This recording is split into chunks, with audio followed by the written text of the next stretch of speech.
It's Friday. Can you even believe it? No. Yes, I can. Now, Lauren is still out sick. God bless her. She's on the mend, but when you don't eat for like over a day, it's like Yeah. it's hard to do anything. She didn't want to share the plague with us either.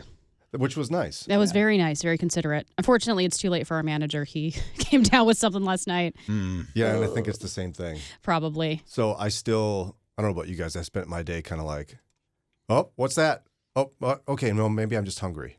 That's just you, though. That's just me? No, I'm not like overanalyzing my symptoms. I did tell Jimmy we're just acting under the assumption we are getting whatever this is, and I'm going to the store today. I'm stocking up on all the things, crackers, Gatorade, that kind of thing. Right. Very good. Because see, you've heard a lovely voice, and it's not Lauren. It's Jaime Buxton. Woohoo! Oh, it's a lovely voice. Yeah, it's a little raspy extra this morning. Because you got a cold. Yeah. And you said you've had the same thing Lauren has twice now? I have had the same thing twice. Oh, Ugh. no. I had it at the beginning of December and then the beginning of January. So I'm really hoping as I'm on her microphone, I'm not going to be licking her microphone today. But you can snuggle up with it. Could you get closer to the mic for me? Yeah, no, thank you. I'm good. I'm good right here. Wow. But no, it's been a real, it was a challenge because I used to pride myself on having like superhero immune system because when you work at the city mission for as long as I've been there, and I've been there almost 20 years now, I'm like, nothing can get me sick. In fact, even my kid's pediatrician used to be like, you take your kids to work, by kindergarten, they're going to have had it all. They're going to be great, which has been true. But I don't work in the, in the thick of it all that often now. And so I was at Laura's home wrapping gifts right before Christmas. Hit me like a ton of bricks. Wow. And then I was there setting up for our ribbon cutting, big shenanigans, big party. And then I didn't even get to go to it because the same thing. Oh, no. I was knocked out and didn't get to go. Wow. Yeah. Wow. All this time you've been looking forward to the transitional housing. I know. And then when you get the big event to cut the ribbon, nope, know. can't be there. I was there all day setting up. Everything looked perfect. And then, there was no way I could have come in. Well, that's terrible. I know. It was really sad. That's terrible. Yeah. And when I was a teacher, I had the same thing where you'd get sick in the fall and then you'd be fine the rest of the year. Yeah. I'm kind of like Bubble Boy now. I don't get out anywhere. So something's going to hit me like a ton of bricks at some point. Yeah. Now, for those who don't know, again, Jaime Buxton works for City Mission, which is a donor-funded, 100% donor-funded, 100%. follower of Jesus-oriented / Christian organization that Yes. helps those who are experiencing homelessness or crisis. Wow. Yeah, I'm giving you a bell for that. Great defining. You hit all the big things. I Yeah. did. Okay, good.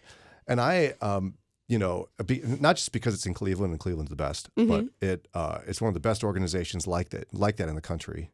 I you think all we're partial, but yes. You all just did something amazing. Can you talk did. about that transitional housing? It's so cool. Yeah, absolutely. So for 22 years, we've been serving women with children, and 100 years we've been serving men, 114. But, we were starting to see, we've been seeing the trend that the face of homelessness, people experiencing homelessness, is really women with children. And there is not enough housing. I cannot say that enough.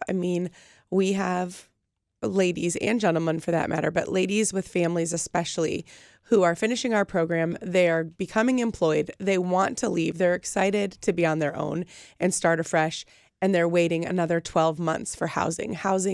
Affordable housing is just at an all-time low for individuals in Cleveland. And so we opened the first of its kind transitional housing for families in particular. So this isn't for single women this time. This is for women with children. And so it's safe housing. They will not pay to live in this housing. So this will be ladies who have been at Laura's home for with us. Usually that's 9, 12, 18 months.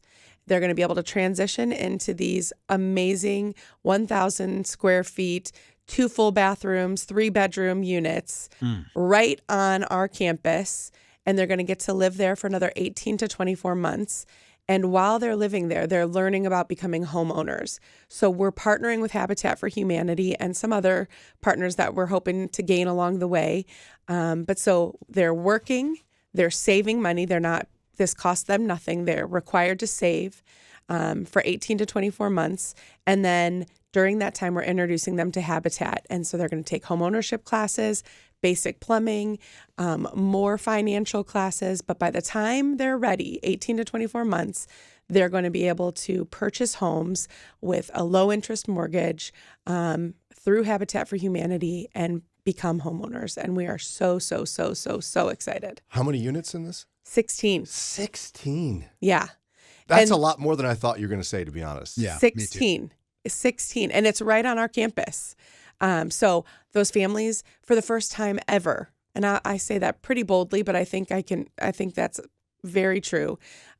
Most families that come to us are in 2 or 3 schools a year because they're constantly in transition and living in crisis. They will have been in those same schools for 3 to 4 years because of their Huge. time. It's huge. Huge. So we're so pumped. It's very exciting. This week, we've been putting together furniture, furnishing the apartments. We've been joking all of our job titles when you work at a place like the City Mission and all other duties as needed, right? And I'm like, that has been way overused these last few weeks. But Now, when do the women and children start moving in? Have they? any day now. Any day now. Wow. I mean, literally, we put together 4 full units of all of the beds and, cutlery and all of the things. Wow. So a couple hiccups with electrical work, but days away from this. Can I please. ask a question? When you're putting in the furniture and the cutlery and all that, this isn't like hand-me-downs and scraps from every Goodwill across Northeast Ohio. No. These are all brand new furnished. And we Donor funded. Amen. In Love fact, that. we are still coming up short for a few things for the transitional housing. So you can reach out to the City Mission. TheCityMission.org. TheCityMission.org. There's all kinds of people. Or just find Jaime Buxton on there and email me and I will get you that specific list. But yeah, everything's brand new. Everything is the same. So that each unit has all the same products within it. And yeah. So the way you're describing Habitat for Humanity, so it sounds like they're willing to work with banks to give special loans that are lower interest for people just starting out to purchase a home. That's amazing. They're an incredible organization. Well, that's how Christian community is supposed to work. Right. These women and children have been suffering. The least we can do is help them get something, affordable. And what I love about this too, Jaime, is so often what you see in society is people go, man, there is just not enough affordable housing for women and children. Wah, wah, wah. Yeah. I wish someone would do something about that. Yeah. You guys were like, okay, yeah, we will. There isn't enough. We're doing something. We are doing something. It's amazing. But I want to be really clear. As amazing as this is just a pebble being dropped into a very huge lake of issues. Right. I want to be clear. Last fiscal year, we had 13,000 phone calls of people saying we need somewhere to stay. And we're saying, I'm so sorry. We can put you on our wait list. 13,000. Is that just for Laura's home? That's just for Laura's that's home. just for That's women with children. 13,000. And how many did you house? It's almost 14,000. I think it was 13,900 something. Couple hundred.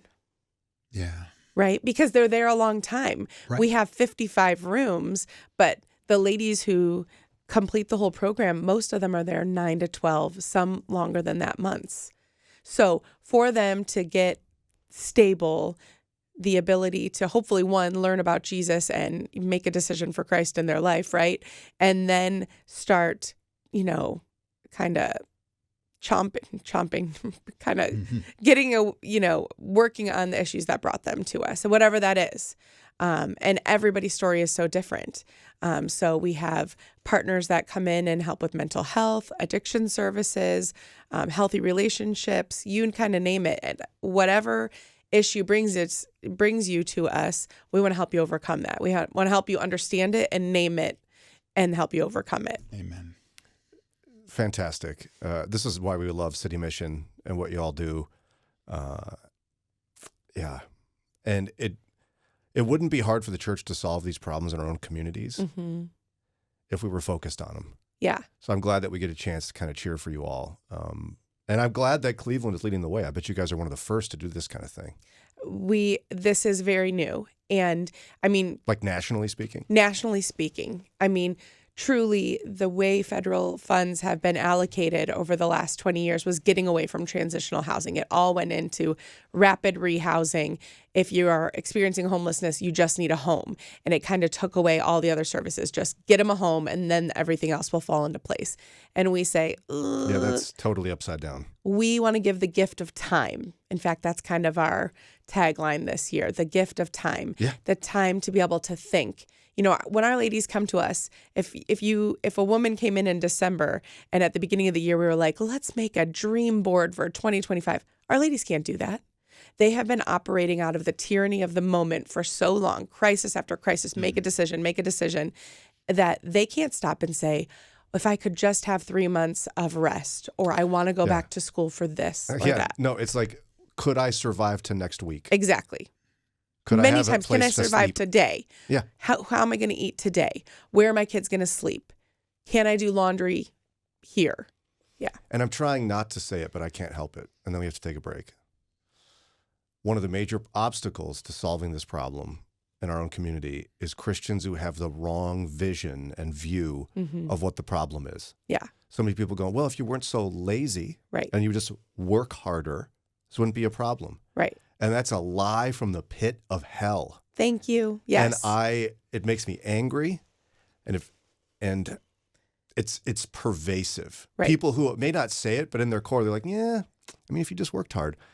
If you think that laziness causes women to go to Laura's Home and men to go to Crossroads, you are 100% wrong, and you haven't spent any time actually investigating this. Mm-hmm. And if you took a few moments to investigate it, it would change you. It would. And you would also, by the way, if you spent time in Scripture, you would see how wicked your attitude is, because that's not the heart of Christ. Whew, I got it out. Now I got to take a minute. I was going to say, geez, Brian. It gets me wound up. When I love hear that it winds you up. 14,000 Phone calls from women who are in crisis have nowhere to go. Right. And most of them couldn't get help from you all because you only have so much space. Right. That should rattle us.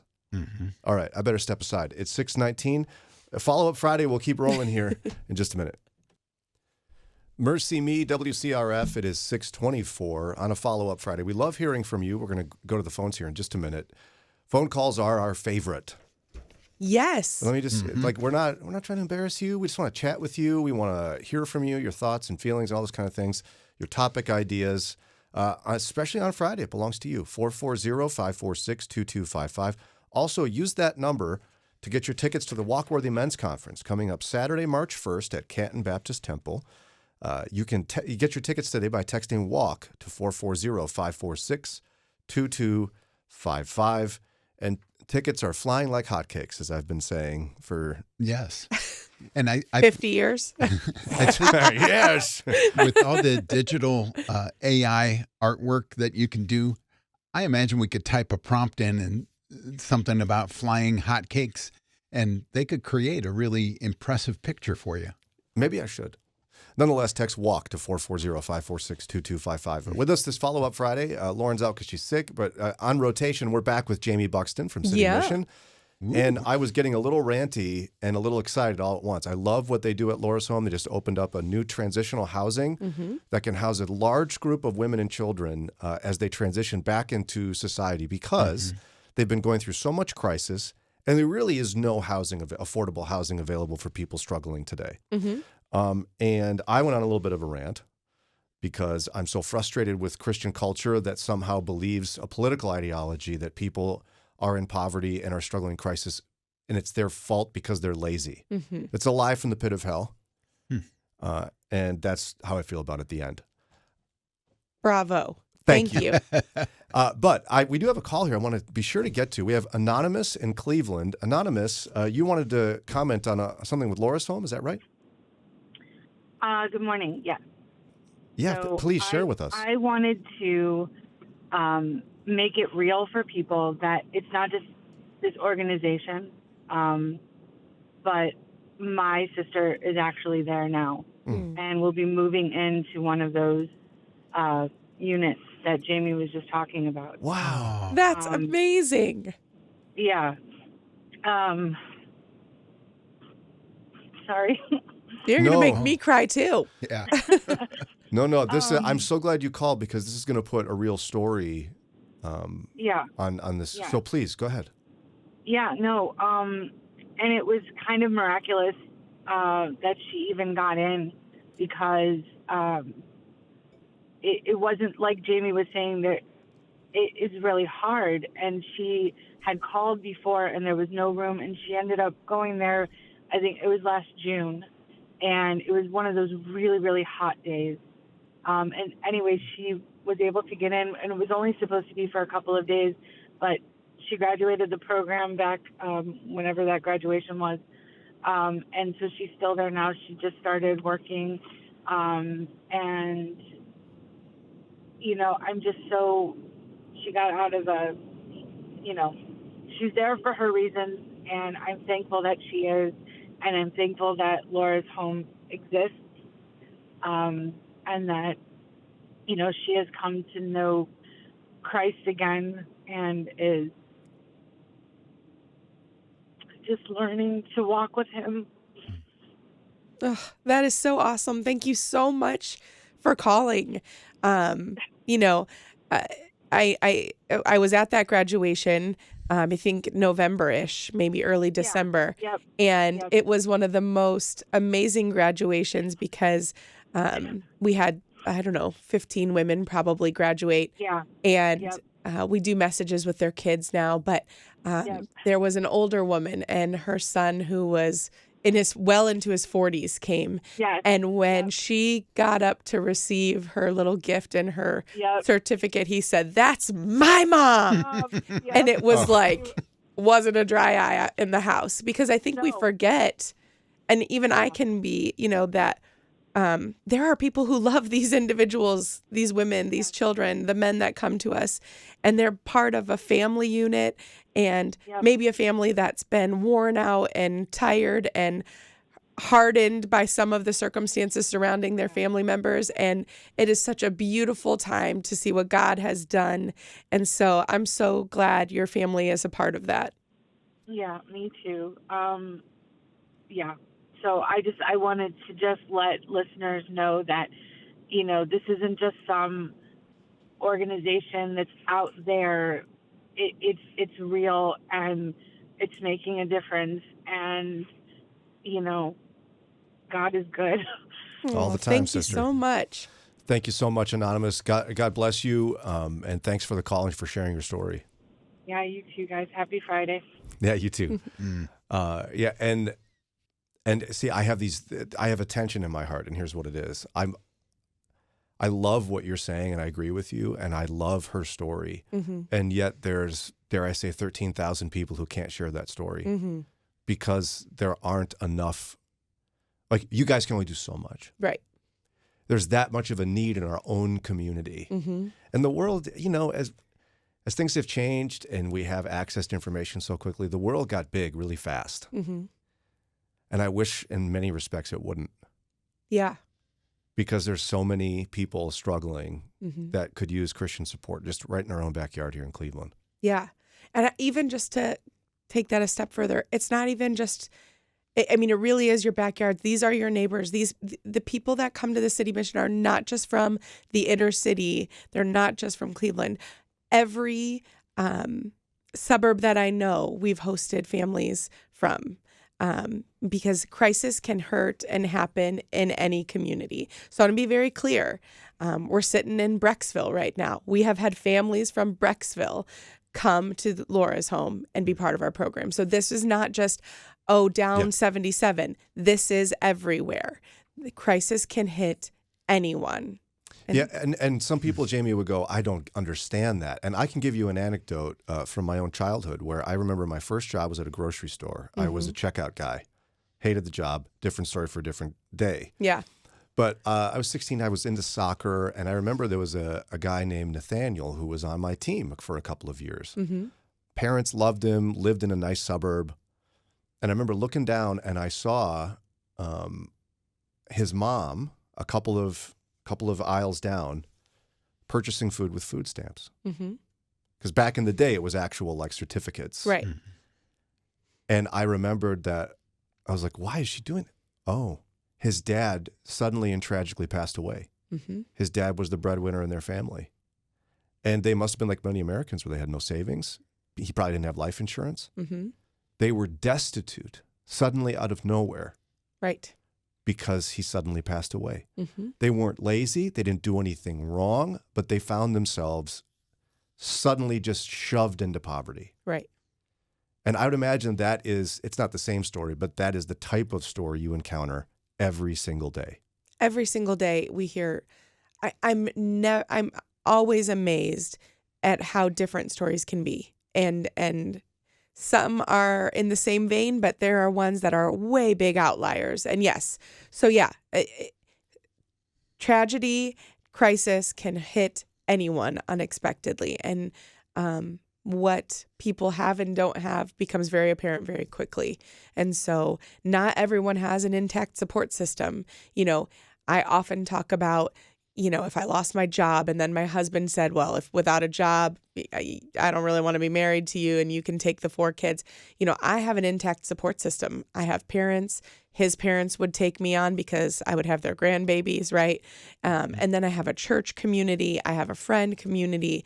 Not everybody has that kind of support system. Some people have nothing. Right. And if you've been raised in generational poverty, it doesn't mean you don't have people who don't love you, but you have people who don't have resources who can help you. Yeah. So I think that's the biggest fallacy that people have about people experiencing homelessness. So thank you, Anonymous, for calling in, is that they don't have anyone who cares about them. Well, they have people who care about them, but maybe those relationships are strained, or they don't have the resources to help them kind of pull themselves back up with their family members.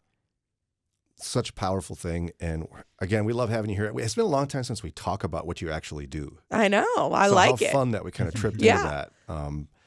We love our friends at City Mission, Thank you. thecitymission.org. Mm-hmm. It's 6:34. We'll continue Follow Up Friday in just a minute.